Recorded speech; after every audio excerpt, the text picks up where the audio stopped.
Welcome back to Amateurs Podcast. It's officially summer, which means everyone's out of school. A lot of people have graduated school too, which is this episode. We're going to take a look back, just like we did last year, at the class of 2021 high school graduating class. Those kids should be graduating college this year. Well, COVID, transfer portal, a lot of crazy stuff's going on, NIL. But those kids should have been graduating college this past year. So we're going to look at where they ended up, these top 25 high school recruits, and we're using the 247 Sports database. It's, in my opinion, the best at the high school rankings. It's better than ESPN, better than Rivals. And without further ado, let's get into it. But the number one recruit from 2021, according to 247 Sports, was Chet Holmgren. Yeah, some services had Paolo, Banchero, 1, Chet 2. But we're using, I think, the 247 composite, so Chet's at 1. You can't really argue with it, especially considering where he is today. Yeah, I mean, Chet obviously is an NBA emerging star. The question always with Chet has been, what's his ceiling? Because his floor is pretty high. What's his ceiling, and will he stay healthy? Because he's as tall and almost as skinny as Wemby. Yeah. And he has, he already missed a whole season. He had the Liz Frank injury his first year, and then he actually played, I think, every game in what should have been his second year, but was his rookie year. And then this year he had also some injuries with his hip. But I mean, at the end of the day, it's in his second/third year in the NBA. He's a top 3 player on the best team in the league, competing for an NBA championship. Could be in contention for an all-star spot in the next 2 years, if he gets his points up. But at the end of the day, he's a great player already. Yeah, it's curious about him because he's very skilled. I mean, absolutely skilled. He's a solid defender, not in Wemby's class, but maybe just a cut below. So, again, what's his ceiling going to be? And I think he's very much in a situation where a lot of the old Kentucky recruits used to be. Your stats are depressed because you're so deep. Yeah. You're so spread around. So, I don't know if he's an all-star on this team. No, but I think, he's one of those guys where he, in contention. Sure. So number 2, like we said, was Paolo Banchero. Went to Duke. I have no issues with this. I don't think anybody does. He's an all-star, legitimately. The best player on the Orlando Magic. Sorry, Franz Wagner. But, he gets buckets. I mean... Yeah, I think you're regrading this recruiting list. You probably put Paolo 1, Chet 2. But I think that's... You're nitpicking there. Because Paolo's game... And my biggest criticism of it is he tries to be Carmelo Anthony too much when he forgets he's 6'10" and the strongest player on the court every single time. You know what I mean? Stop shooting fadeaway jumpers, put your head down and get to the rim. I think Jason Tatum does something similar to that, but he's a better shooter than Paolo. But Jason Tatum, just like Paolo, can get to the rim whenever he wants. Do it more often instead of relying on the step back, the fadeaway. But yeah, a great player. Number 3, now it starts to get a little interesting. We have Shaedon Sharpe, who enrolled at Kentucky, never suited up for them, and was drafted, I think, 7th overall. Definitely high. Yeah, by the Trailblazers without even playing a game in college. He was kind of a mystery riser. We saw him play in person before he ascended. At one point, he was number 1 in the country. But we saw him play in person before he was even ranked, and it was just, you could tell the athleticism was NBA all day. Yeah. But this is an interesting case because his career, he's a good player, but Portland's backcourt situation is just so muddled and crowded. It's screwed. You've got 4 guys that all deserve minutes. All you need to see. I mean, you don't need to see Denny Avdija so much. And he's a wing. But I'm saying Simon. You have Simons. You have Scoot. You have Shaedon Sharpe. Missing one more. No, I kind of include Avdija in there, but Avdija's 6'9" wing. But they still need to know what they have in Sharpe and Scoot. I think they know what they have in Simons. Yeah, and he's getting paid a ton too. Yeah, so that kind of blocks the extension coming up for Shaedon in his 3rd year. He reminds me a lot of Benedict Mathurin for the Pacers, not only because of their athleticism, but because these are guys that average in the lower teens, but when it comes down to it, there's sometimes in late game scenarios where they're not even on the court. Yeah. You'd see their stats, see Ben McMathern, he's like the third, fourth leading scorer for the Pacers. I'm like, oh, this guy's going to be in crunch time. He doesn't play in the fourth quarter sometimes. And it's because, sometimes that maturity on the court, basketball IQ doesn't translate with how athletic they are, how talented they are. And that's just the comparison I see there. Well, also another guard that comes to mind who hasn't necessarily proved himself is Jaden Ivey for the Pistons. Yeah, man, he dealt with the injury. But, looking at Sharp's numbers right now, he was injured in his second year in the league, but this last year, he averaged 18.5 points per game. He only started in 52 games. What was his percentage? Shoot from three ball, 31%, so that's low. From the field, 45, which is all right.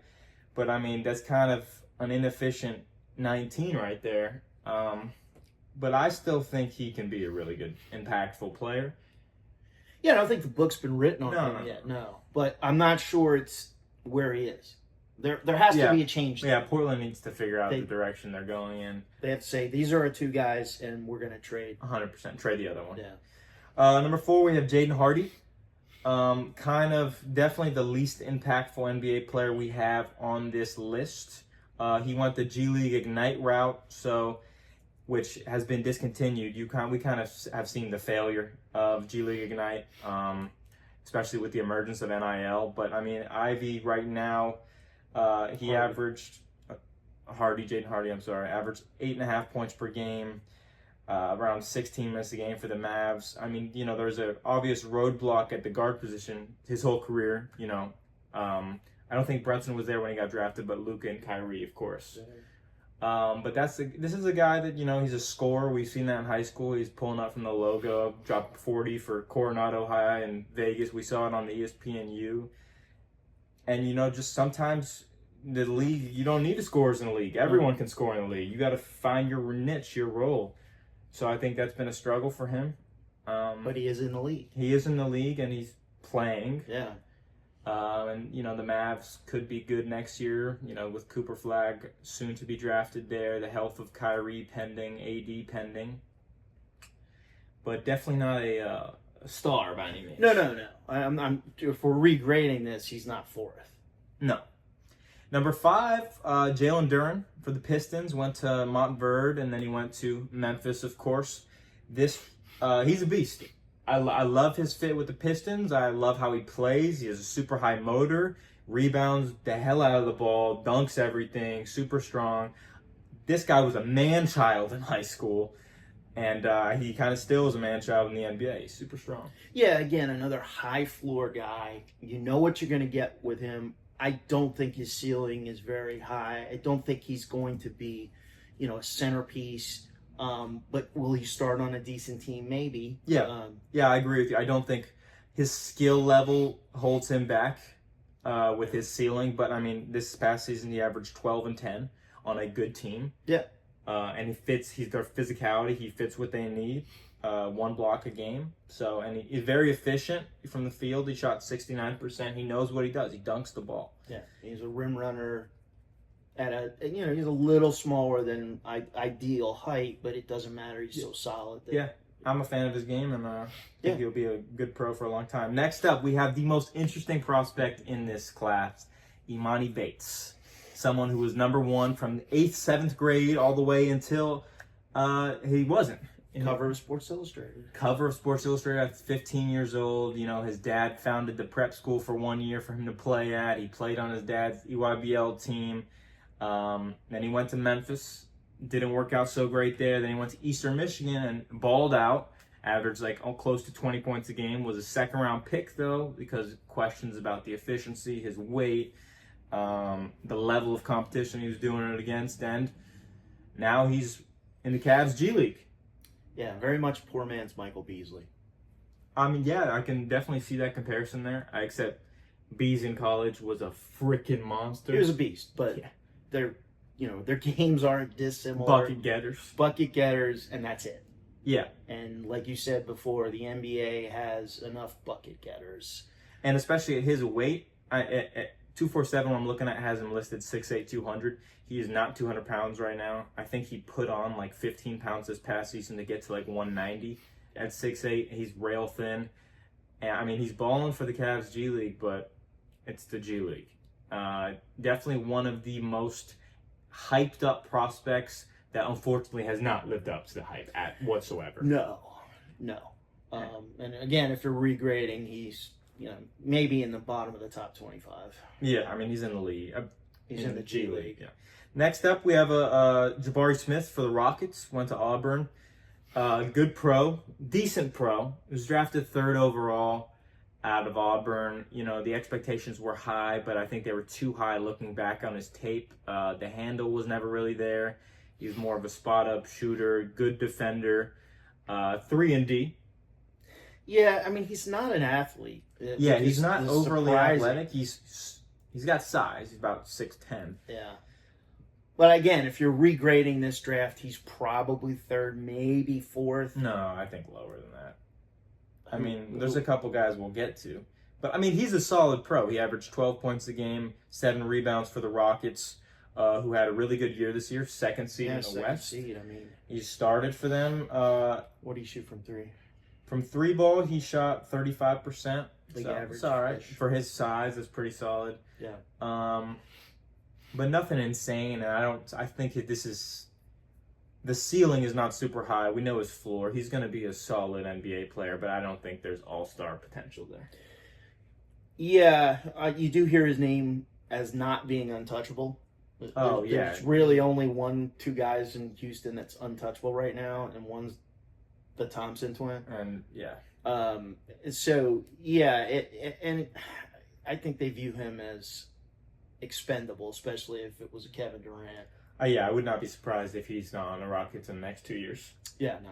Yeah. Next up, 8th overall prospect, another very interesting case study here. We have Patrick Baldwin Jr. Out of Wisconsin, who went to Milwaukee, which was a mistake. Looking back on it, he went to play for his dad at University of Wisconsin-Milwaukee instead of going to Duke. That's a mistake because he was a late first-round pick, and that wasn't because of what he did in college. That's because of how highly touted he was in high school. I don't know if he's in the league. I know he was drafted by the Warriors, but he got traded. Time. He's on the Wizards right now. Actually, on the Clippers. He's done nothing at any stop. Yeah. Really unfortunate, and that kind of shows you one decision, like where you go to college. Yeah, but you got to look a little deeper into it. He might have known, hey, I'm not at the level that some people think I am, so let me go here to a lesser level, and my flaws will be somewhat masked. But I don't think many top recruits think like that. But maybe he and Dad had a plan, and yeah, well, the plan didn't work because at Milwaukee he averaged 12 points a game and shot 26% from 3, 34% from the field, and was injured. He only played in 11 games, so that just he would have done worse at Duke. Yeah, he would have done worse at Duke, but he would have probably stayed a year. Does he still get drafted in first? He was first round. Yeah, first round, like the end of the first round. I don't think that was the way to go for his development. Number 9, we have Peyton Watson, a guy who got drafted in the first round after averaging like 4 points a game at UCLA, and in the 3-4 years he's been in the league has kind of blossomed into a pretty solid player for the Nuggets. He's in their rotation, sometimes starts, averages double digits, so his offensive game has really come along. He's definitely got a lot of ways to go for his development, but just looking at his stats, he averaged 8 points a game. Sorry, not double digits. How many minutes? But 24 minutes a game. Yeah. So for the Nuggets, rotation player. It's a rotation player. Yeah. I mean, his college career made Bronny's look like a Hall of Fame. Yeah, he did nothing for UCLA. Yeah. And many were surprised that he declared after that freshman year and got drafted in the first round. Yeah, he's in my mind a little like Carter Bryant. Yes, I when we do our draft coverage or whatever, I think Carter Bryant is a Peyton Watson type of player where the production in college does not scream first round at all, but he has the potential to maybe blossom into that. I'm lower on Bryant than the rest of the consensus is, 100%. But we'll dive more into that in our coverage. Number 10, we have Hunter Salas who went to Gonzaga, transferred to Wake Forest past 2 years, was an All-ACC player. He's in this draft currently. Late second round is what we're looking at. He should have probably declared last year. He would have probably got drafted higher. But the NIL, you get more money at college, whatever. He didn't pan out at Gonzaga. Made the right move to transfer. Absolutely. Reinvented himself, really. Yeah. Put himself back on the map as an NBA player. Yeah. A solid guard. We don't know. The book is out on his NBA pro career, obviously. But, I think he's a bit higher ranked than, ideal, but, was very productive at Wake. High teens scorer. Yeah. Good for him. Yeah. Number 11, Kennedy Chandler, who was the number 1 point guard in this class, went to Tennessee, had a really good freshman year at Tennessee. Because of his size, he got drafted early second round by the Grizzlies, and then kind of just didn't pan out. He was behind Ja Morant, you know what I mean? Yeah. He's in the G League right now. Didn't really do anything with the Grizzlies, but that's kind of a lot of these number 1 point guards, looking back at it, the size holds them back. We've seen, various factors. Trayvon Duval didn't pan out. Ty Washington in this class? I don't think so. Yeah, he is. But, Trayvon Duval, Kennedy Chandler, even Tyler Ulis for his size, and Isaiah Briscoe, a lot of these guys were super highly regarded guards. It's harder to make it as a guard just because everyone's so skilled.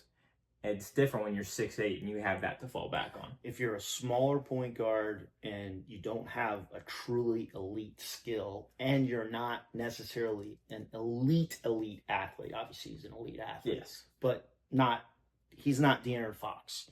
He's not, Collier is an example of a guy who doesn't have elite athleticism, but has sort of some of that elite skill as a passer that you can see, okay, maybe he's got a pathway there. He's got to make some career decisions soon. About halfway there, we have AJ Griffin from maybe the most interesting career path. He went to Duke, had a promising rookie year with the Hawks, drafted first round, around 9 points a game. Bad second year, and retired from basketball. Wow. After 2 years. He, I think, is pursuing ministry. I think he wants to become a preacher or something like that. But, yeah, a 5-star on every recruiting site, went to Duke, first-round pick, decent rookie year, and then... Is his dad Adrian Griffin? So, yeah, interesting. Yeah, his father is Adrian Griffin. Yeah, you don't often see a guy who's had some success in the league just chuck it all away, especially when your father's connected in the league, well regarded despite his stint at the Bucks. It's He shouldn't have been fired, by the way. No, we all kind of look back and agree on that now. Doc has done what Doc does, but that's his path, that's his choice. Certainly justified kind of where he came in on the rankings. Yeah, it's about where he should be. Number 13, we have Scoot Henderson, who was only 13 because he reclassed up. He was originally in the class of 2022, and obviously had a great year in the G League. Propelled himself to, I think, 2 or 3. Wemby. It was Wemby, Brandon Miller. Yeah, he was the 2 overall pick. Yeah. And he had that insane head-to-head matchup when Wemby played him, G League versus the Mets 92 team. And that hype was all the way. People were talking about Russell Westbrook, NBA comparisons with the athleticism. And, it hasn't exactly panned out for him in his 2 years in the NBA. He's another kid. They need to see what they have. And that's the thing. When you have so many guys taking up space, not taking up space, that also need to show what they have, it's hard for him to stand out. But I think this year, after the first year, a lot of people were talking about potential busts. And I think this year he's kind of pushed back those bust allegations for a little bit longer. And I'm a fan of him. I want him to see him succeed. Next up, we have Damian Collins, who went to Kentucky, then transferred to LSU. I think this was still at LSU.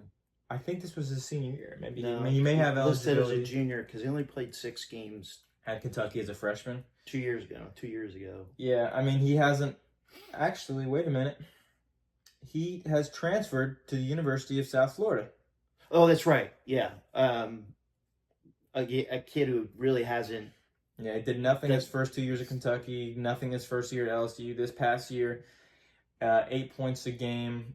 Yeah. Making the right move to go down a level. Sure. Tried to dominate for your last year in college, but definitely looking back at it, he's also another kid that's rail thin. I've seen LSU play in person, and twice actually, and he needs to put on a lot of weight, and hopefully it works out for him in his last college year. Next up, we have Caleb Houston, another reclass up. Went to Montverde, was a starter his whole career there. Really highly regarded. He may as well be 15 here, but in 2022 he was much higher. Went to Michigan, underperformed a little bit on the Magic. He's kind of just another guy there. Yeah, I think it's a little unfair to include Scoot and Caleb Houston in this because they were never really in this class, and if you're looking at them in their true class, much higher recruits. Houston has been so. He's 4 points a game, plays around 15 minutes a game for the Magic. His one shining skill coming out of high school, we thought, was his shooting. He did shoot 40% from three this year, which is an improvement over his first 2 years, but the volume isn't there to really say he's a sniper. And this is a team that absolutely is screaming for a shooter. Yeah. If you have a shooter and he's not playing, it tells you that he's deficient in other areas of the game. 100%. He never really stood out at Michigan. That helps when you're playing on a really good Montverde team and it's kick out, open threes. Yeah. Yeah, I mean, we have another Michigan recruit, Musa Diabate, went to IMG. Another guy who didn't super ball out at Michigan. I think he's on the Clippers right now. Actually, he's on the Hornets, drafted by the Clippers. Had some moments this year, though. 5 points a game for the Hornets, which is a dumpster fire. But there was some talk that, hey, this guy might have a clue. He might have, what it takes. That there was chatter about him. He had some good games this year, and I think they're viewing him. That's a little bit why they were okay to move off Mark Williams. Mark Williams not a rim protector. Diabate more of a rim protector. He's trending upward, you're saying? Possibly trending upward. I would actually like to disagree. I think Mark Williams is a better rim protector. Well, he's a below average rim protector. I think, his defense is questionable for how freaking tall he is and how long his arms are. His arms are crazy. But it doesn't matter. They tried to move off him. He's still hard. Yeah. Number 17, we have J.D. Davidson, who went to Alabama. I think the only champion on this list. Only guy with a ring? Only guy on the ring on this list, riding the end of the bench for the Celtics, balling out in the main Red Claws. He wasn't exactly a star at Alabama. He was drafted late first round, where the Celtics are usually picking at. And, it's hard to blame the guy. He's kind of just stuck it out, the end of the bench guy. He has a ring. This is the perfect example. In baseball, we have AAA superstars. That they have nothing left to prove at AAA. They've mastered AAA, but they cannot hit a major league curveball, fastball, whatever. Davison is a lot like Cam Whitmore. Yeah. Emoni Bates to an extent. Bates, lesser, but yes. Guys that ball out in the G League, they have no business being there, but they can't really crack the consistent rotation. Yeah. And it's hard to blame him considering the team he's on. Obviously this past year, the playoffs didn't go how they wanted it to, given injuries and all that. But, he's on, arguably the best team in the league these past 2 seasons. Yeah, and he's had a successful career. Is he on a 2-way or? I don't know. I think with the first round pick, he may not be. Yeah, he might be on the run. He's a champ though. He's got a ring. 18, we have Kendall Brown. Oh yeah. Went to Sunrise Christian, Baylor. I believe was drafted by the Pacers. Let's see. He was. He's in the G League. He's averaging 15 and 5. Had a good year last year, but only in a few games. Very limited gameplay last year. This year played more, I think it's 15-5. He was an all Big 12 freshman with just sort of okay stats. Another guy who clearly has mastered the G League. Well, sure. Freak athlete. You have to wonder, maybe is a change of scenery for this kid. He's on the Long Island Nets, so the Brooklyn Nets feeder team. I mean, if you're not playing on the Brooklyn Nets, I hate to break it to you, brother. Yeah. He's a freak athlete, though. 19, we have Harrison Ingram, 5-star out of Texas, went to Stanford. I was a big hater on this kid because I thought he made the wrong choice going to Stanford. I thought he was underwhelming as a 5-star. Transferred to North Carolina for his senior year. Completely changed my perspective on him. This was a North Carolina. I think they were the 1 seed, 2 years prior in the NCAA tournament. Yeah. And he was a key part of that team. He fit his role perfectly. He was a second-round pick by the Spurs. And we were talking about in our draft coverage last year how we really like the pick. We think he could be one of those guys where you can play. Yeah. An older college player. Fortunately, he didn't play at all. Yeah.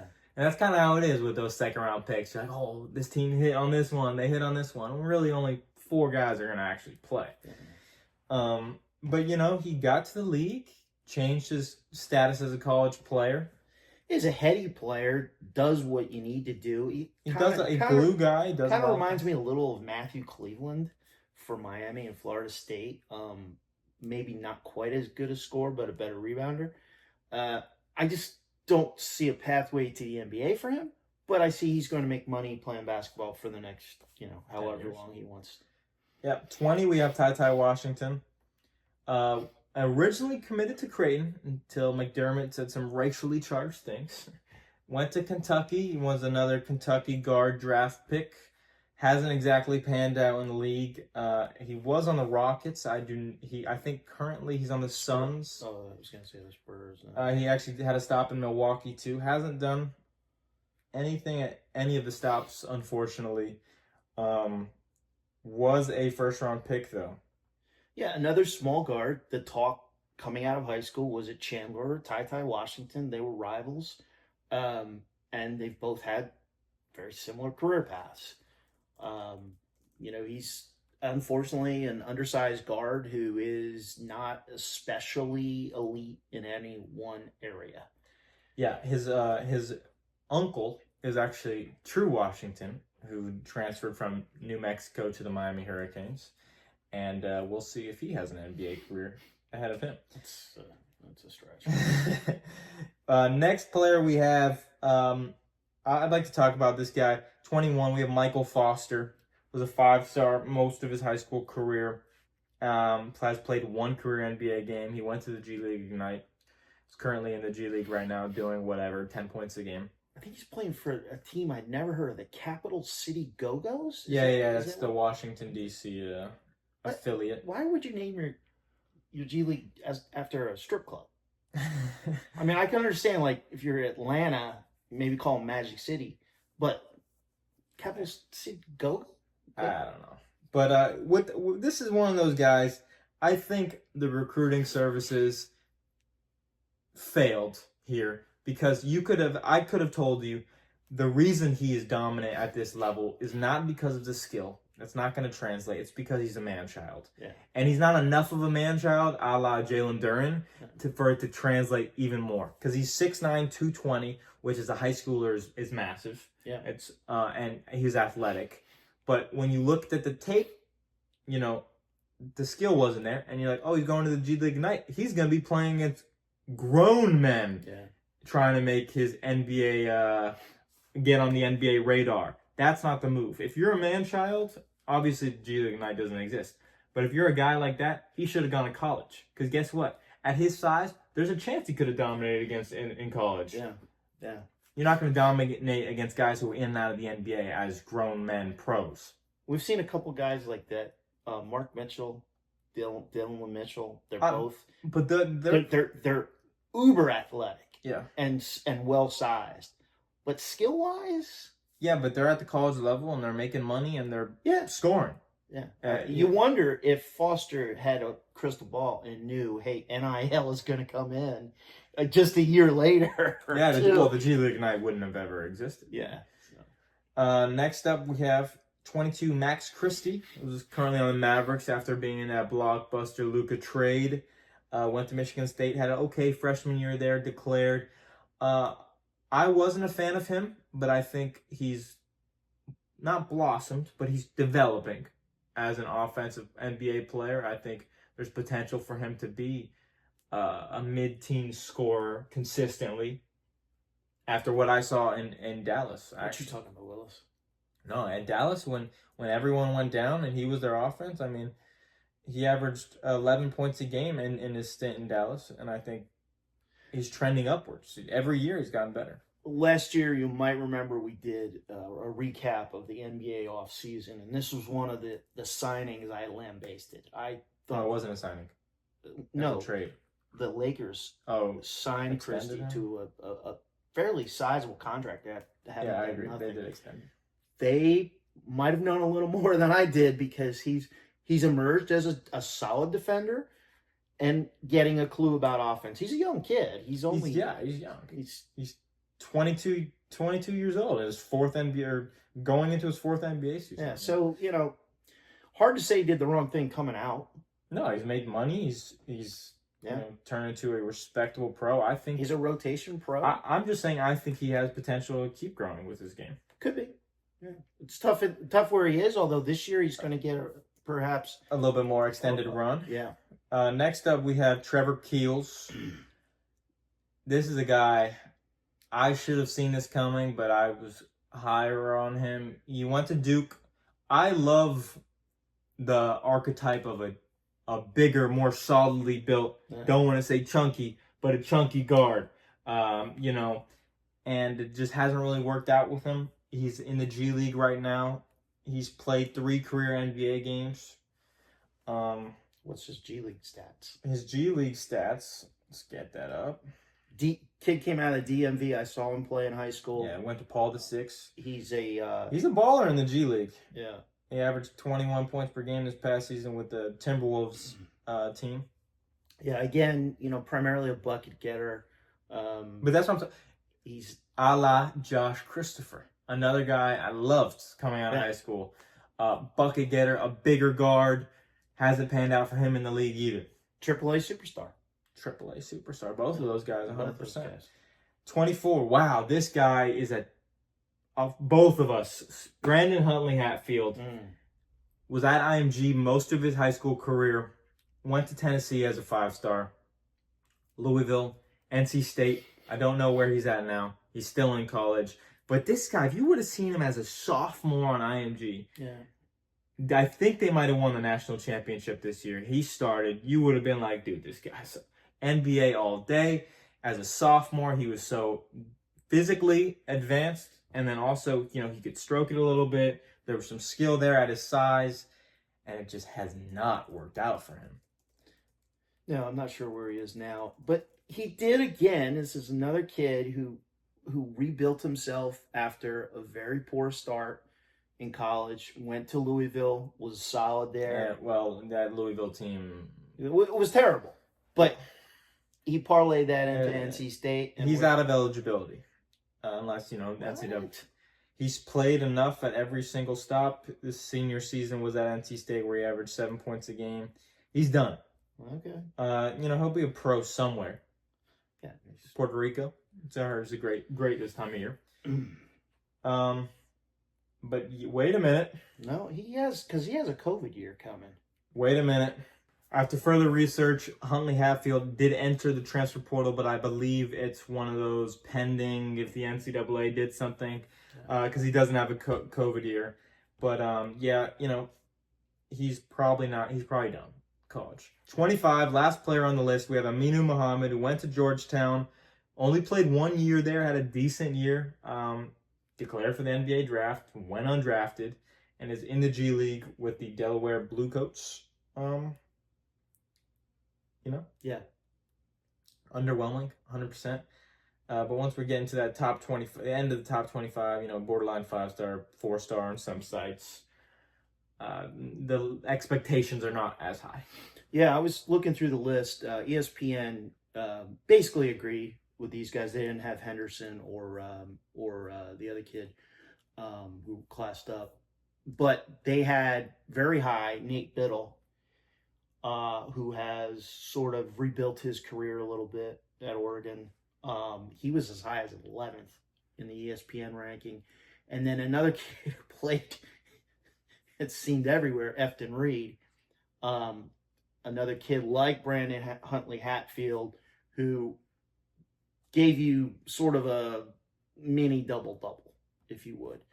Not quite a double-double, but always gave you some rim protection, some rebounds, and a few points around the bucket.